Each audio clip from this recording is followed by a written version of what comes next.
Hey, hey, hey, welcome to Talking Joe, the G.I. Joe Comics podcast.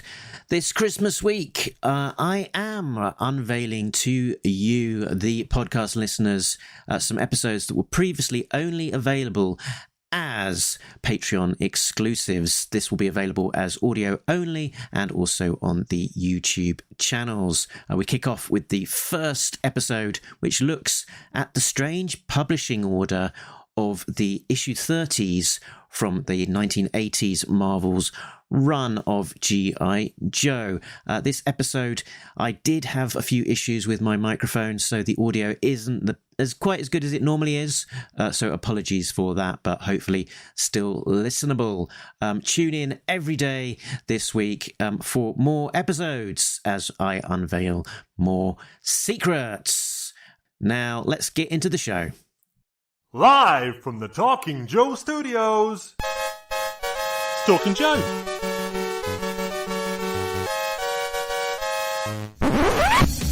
Talking Joe is on the air.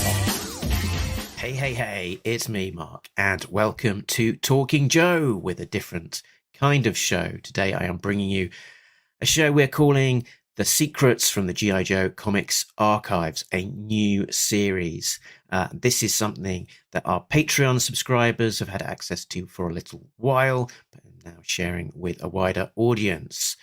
You can get on the boat at patreon.com/talkingjoe to get access to early and exclusive things. But I'm not here to pimp that. What I am here to talk to you about is this new series where we're going to be sort of delving into some of the background of G.I. Joe comics, the origin stories, how things came about, little nuggets and details that you might not have spotted before. And we are kicking it off with something that I'm calling the mystery of the issue 30s publishing order and repeating Dreadnoks.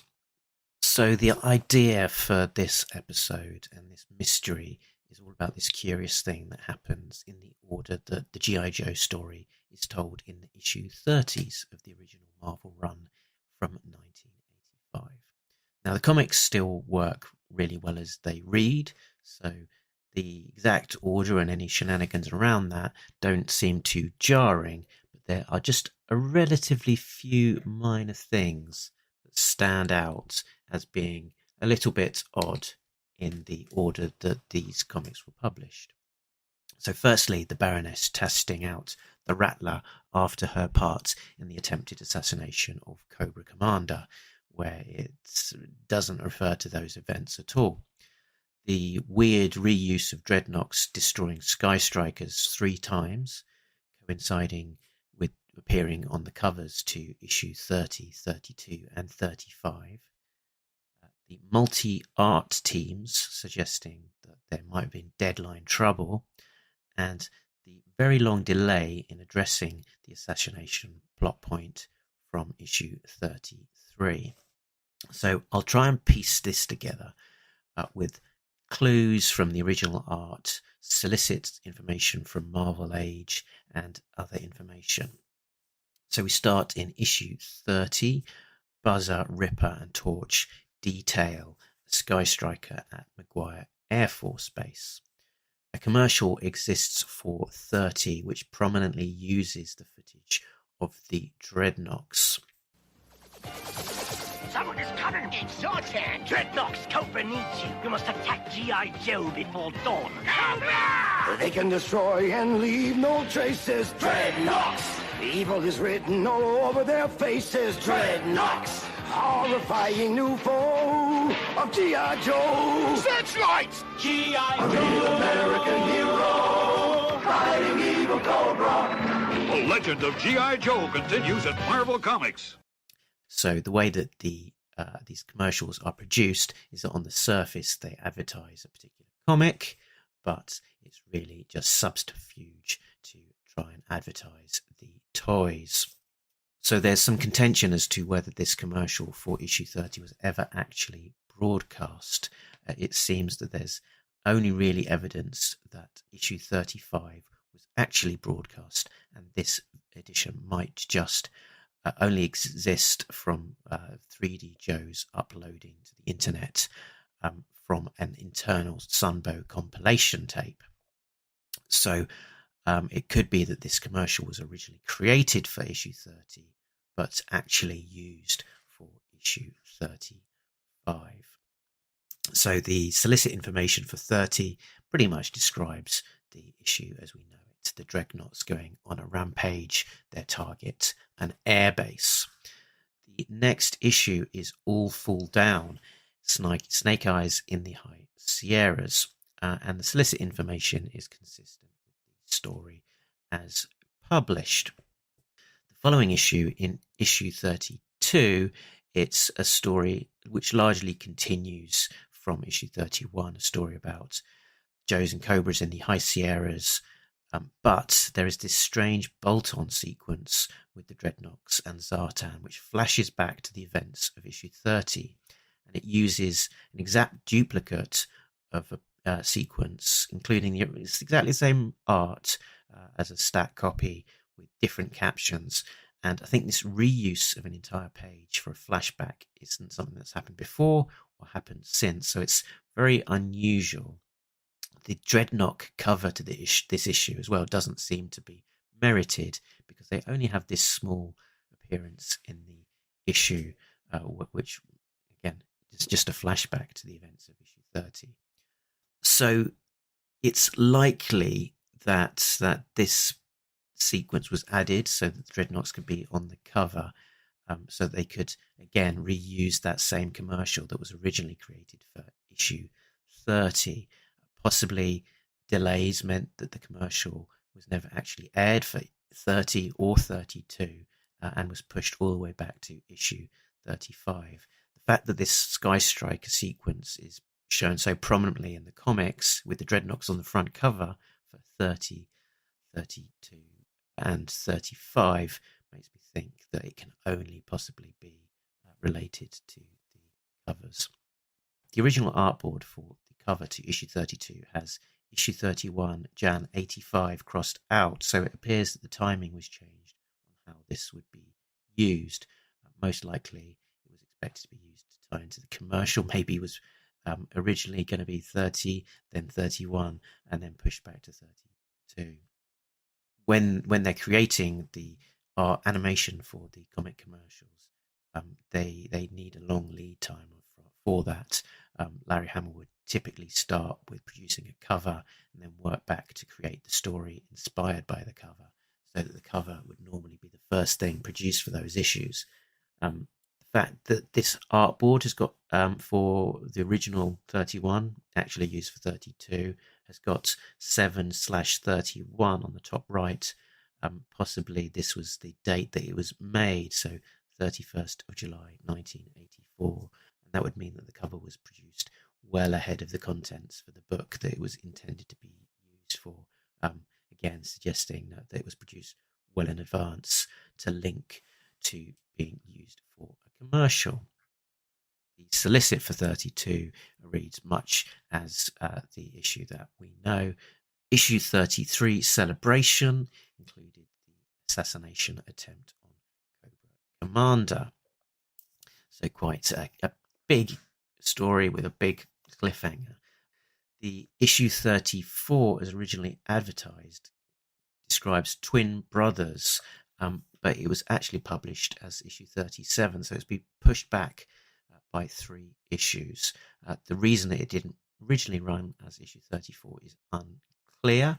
Maybe the artist was running behind, or maybe there was just an issue with the release timing of the twin brother toys. Interestingly, the commercial doesn't state their names, but it does have a jingle for them.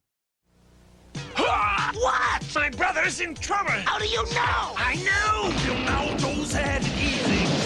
But now it's gonna get real hard. Cobra's hired evil twin brothers, leaders of the Crimson Guard. They're double twins, so much the same. If one's in trouble, the other feels pain. The Crimson Guard's the most dangerous foe. G.I. Joe! Can G.I. Joe stop the Crimson Guard? Find out in Marvel Comics. So possibly the names hadn't been finalised, and that might be a factor in why the issue was delayed. The Marvel Age solicit information for issue 34 does describe the twin brothers story that eventually saw print in issue 34. The actual story printed as issue 34 was Shakedown, which was the standalone story with the Skystriker versus the Rattler. And I understand that Rod Wigham's first art assignment for G.I. Joe was for this issue, for this story, Shakedown. He describes doing it as his first work as a tryout or fill-in before he gets made permanent artist. And this story sees print after his first printed issue, which is issue 31, Fall Down. So it's possible that this might have been intended for use as an inventory story, given that it does have a standalone nature without obvious connections to specific ongoing story points. And given that this issue is the one that follows 33 with the shocking cliffhanger with the attempted assassination, it does seem a bit of an abrupt change of pace. My theory is that it was used by Time, use that inventory issue, and then they can create issue 35 as another issue, and that looks to have been pulled together in a hurry.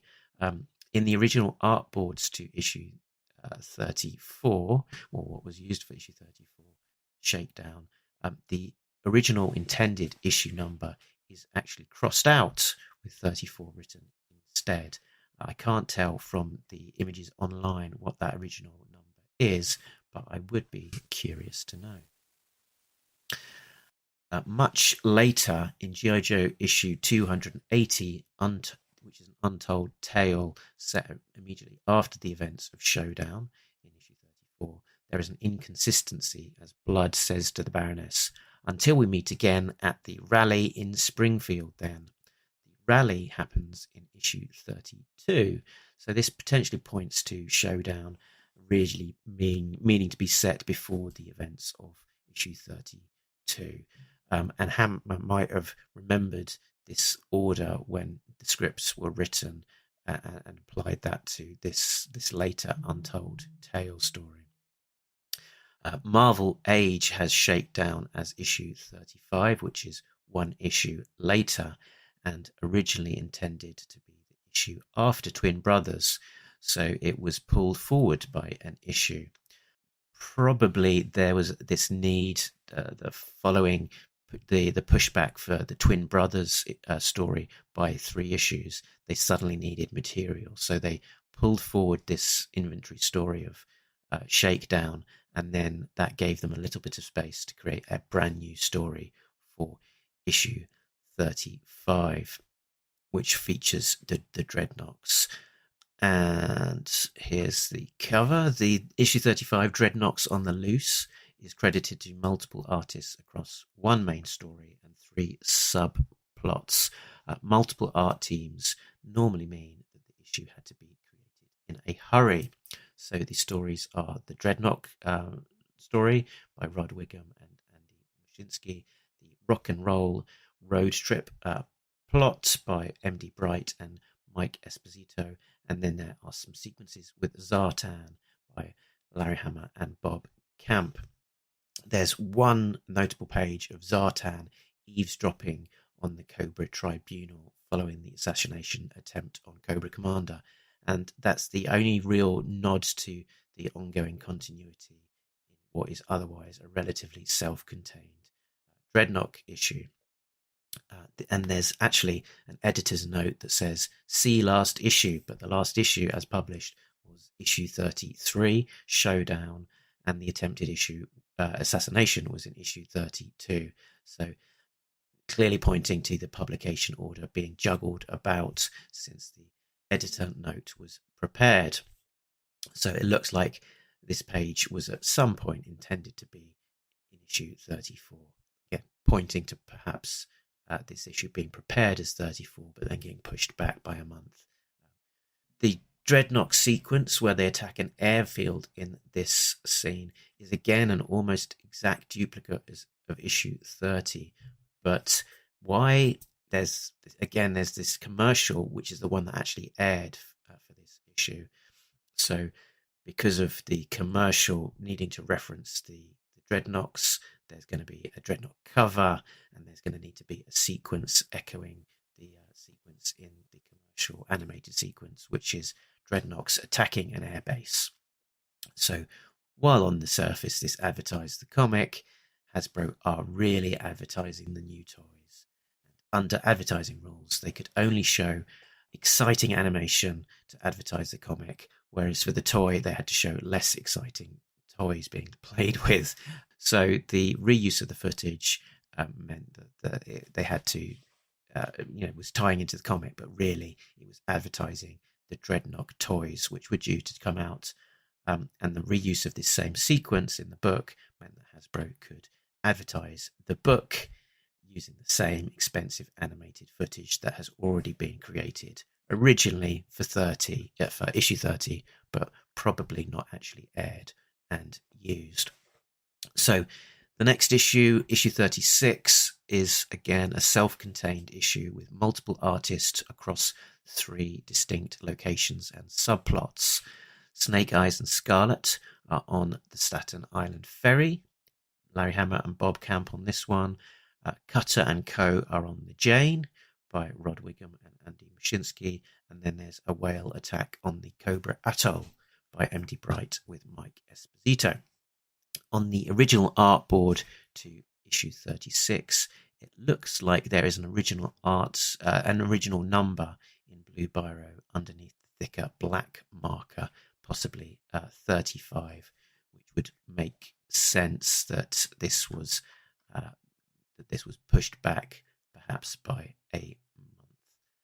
And also the actual issue 35 never makes it into a Marvel Age solicit, whereas this one does. So it's got a little bit more time, obviously, to make its way into Marvel Age. Marvel Age describing this issue as we see it, mostly. G.I. Joe issue 36, the one story you'll never forget. Never before has Cobra been so powerful. Never before have the Joes been so threatened. And never before have there been more artists begging to be on the story that reveals the Joes' latest and greatest secret weapon. All the Ships at Sea, written by Larry Hama, penciled by Rod Wiggum, Mark Bright and Bob Camp, inked by Andy Muschinsky and Mike Esposito.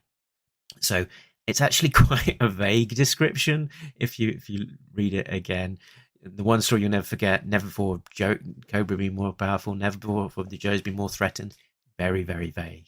It's probably been written without knowing exactly what would be in the issue. They also refer to the Joes' latest and greatest secret weapon. You could maybe say that the secret weapon is the whale, but that has also been seen in a previous issue, so latest and greatest doesn't make much sense here.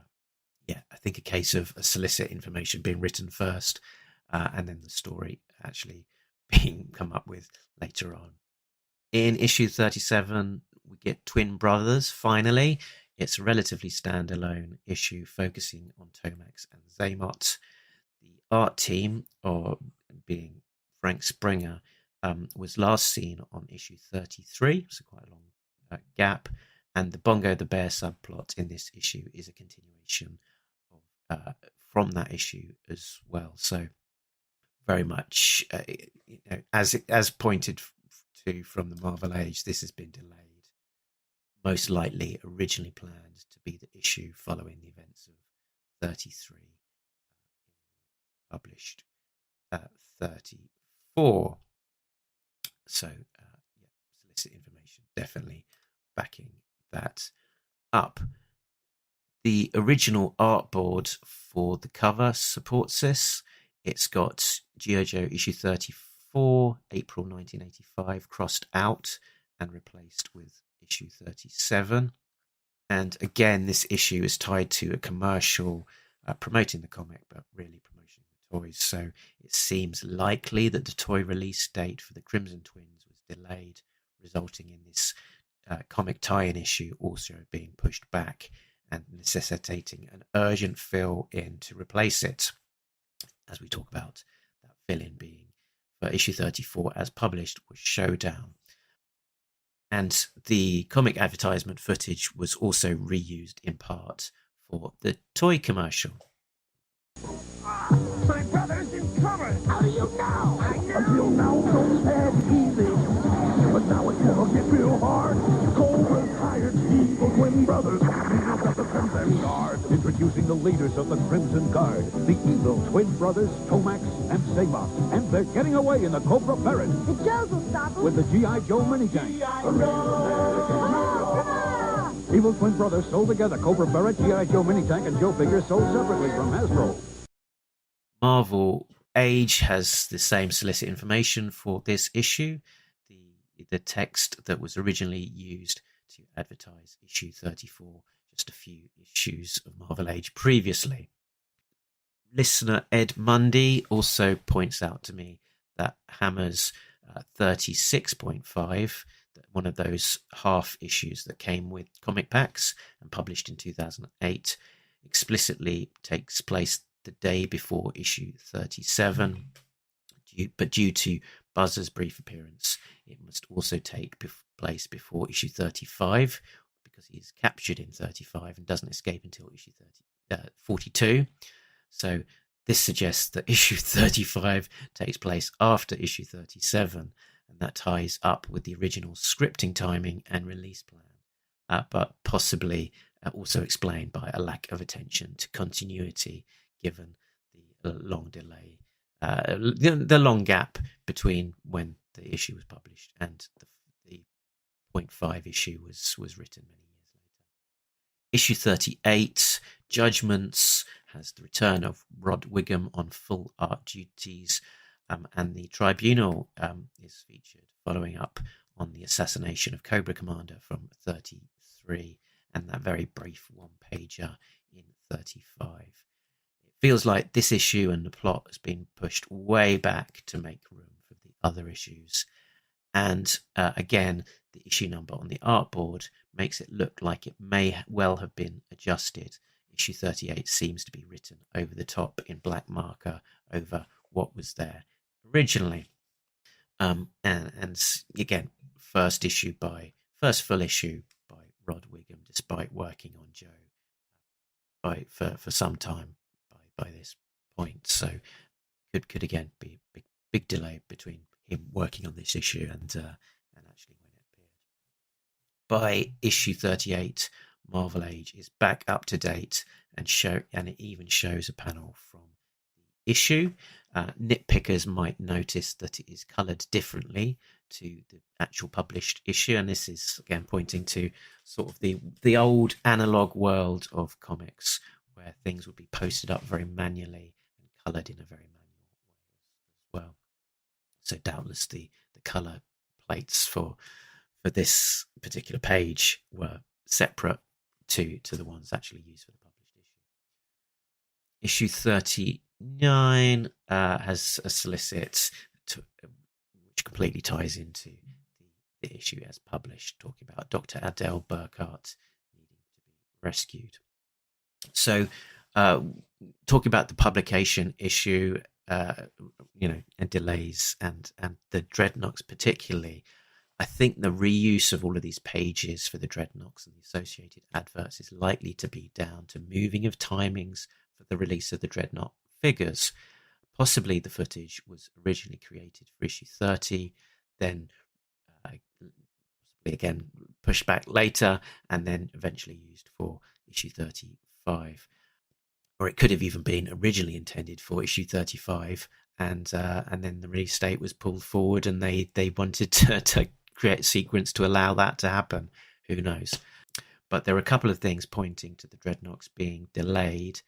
Firstly, that the Torch sculpt sheet is dated 1983, so it's a long time in the works before a 1985 release. The sheets always featured the collection year that they were intended for release, and that one says 1984 for Torch. The top right says 1984 sculpture sheet. So while he was designed for 1984, something pushed him, and presumably the other two Dreadnoks that he accompanied, back to the 1985 collection. But development was likely ahead enough that they were able to get him on the shelves for Christmas of 84. You'll notice that Torch has his headband at a jaunty angle in the animated commercials, which is consistent with how the original designs had it looking, although it was changed at the last minute for production. Another thing pointing to delays is that the Dreadnoks and Toolbooth are the only figures in the 1985 lineup that have swivel necks turning left and right, rather than the ball-jointed necks that the rest of the figures in that wave had. So the necks on those are most likely explainable because the 3 Dreadnoks and Toolbooth actually hit stores in 84.